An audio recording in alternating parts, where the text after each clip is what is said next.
こんにちは。私、アメリカのアルフェの日本の党派員です。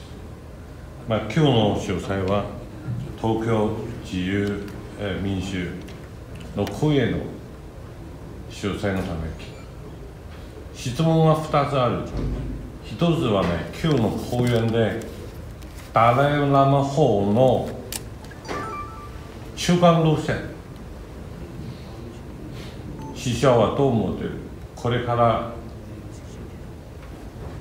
今中国政府と対話できるかできないのか。それも一つ、死者先日中国の民主活動家王丹さん会いました。王丹さんがダラサラに衰退したいと、その話ありました。中国の民主化に対してこれからどういう対応になっていくのか、それ2つ。ありがとうございます。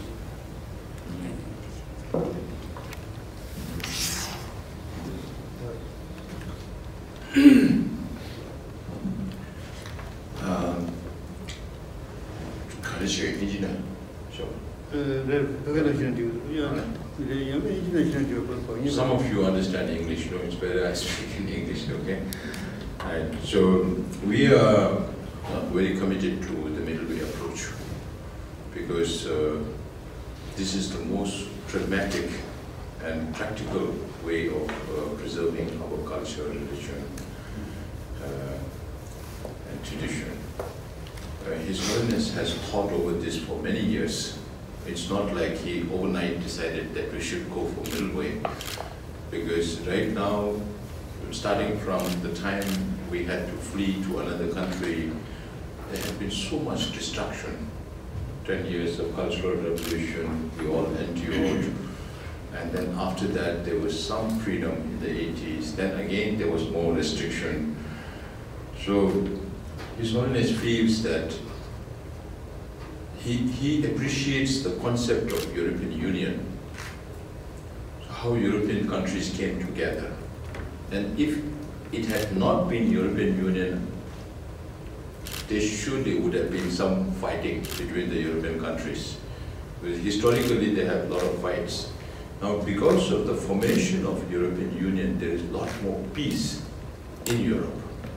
So that is why His Holiness feels that if Tibet lives under the framework of People's Republic of China, then Tibet can gain from China economically, and China can gain from Tibet spiritually. So this is mutually, that is why we talk about mutually beneficial. Now we cannot talk about one party only winning and one party losing. So there has to be some understanding if there has to be a solution through compromise, through negotiation, because otherwise there is no end to a conflict. So we are very, very committed to the way approach, and right now there is no space to move on negotiation.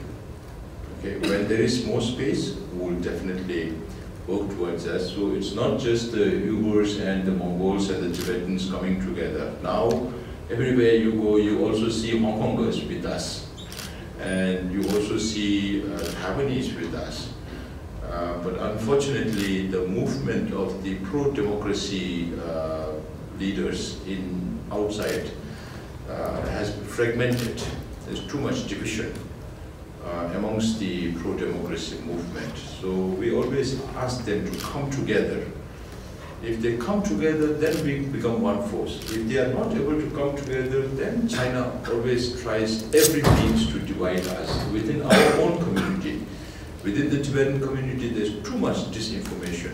And I'm sure that applies to every community like us. So we are very much engaged, but we have not formulated one policy or one program where we need to push. So we all represent ourselves on common platforms. But to move forward, we need also common ideas. Otherwise, it's a bit difficult to work together. So we need to find common grounds to face common challenges. But if there are differences because all our cases are different, historically it's different, but then our demands and our asks are also a little different. So if there are ways we can find common ground, then it will definitely add to the problems of China.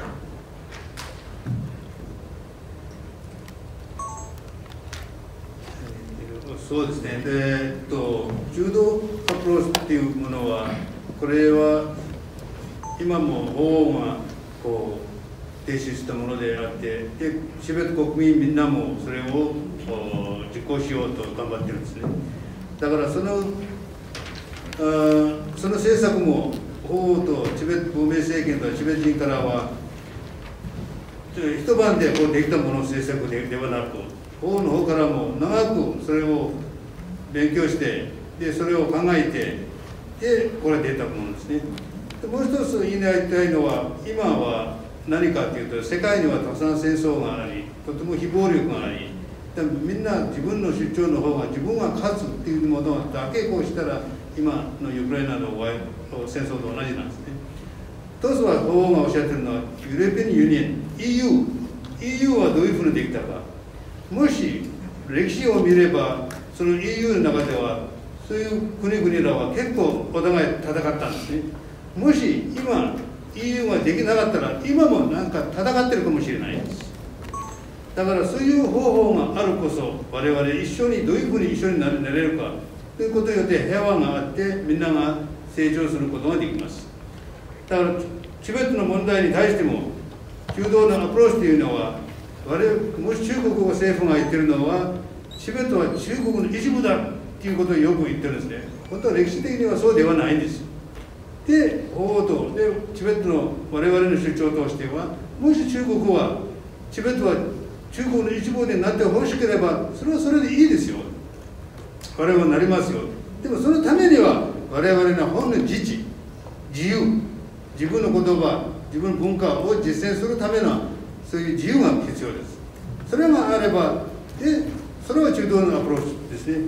だから、今の中道のアプローチのことは、今も我々はしっかりと守ってますし、それは実践的でもありますね。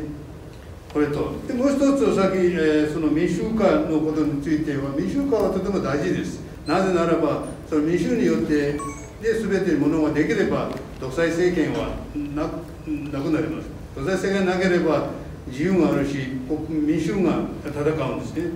でも民主化の中には一つは何かというと、みんな団結して力を合わせて、その方向に行く必要がありますね。もし団結しなければ、みんなバラバラでやれば、それはその意味にはその結果には達成することができない。だから今中国政権も何がやってるかというと、チベットの国民の中では、チベット人の社会の中では、友軍の社会の中では、南モンゴルの社会の中では、みんなバラバラにしよう。中国の中にもみんなバラバラにしよう。バラバラにしてから、ディバイデンルール、バラバラにすることによって支配しようということがよくありますね。だから民主化の運動も、皆さんがバラバラにならないように、しっかりしてみんな団結すれば、とても大事である。このセミナーも我々何かというと、みんな団結して共通の基盤を構築すること、そうすることによって我々は前に進むことができます。前に進むことによっていろんな平和的な実践的なそういう方法ができてきますので、このセミナーの一つの目標もそれでありますね。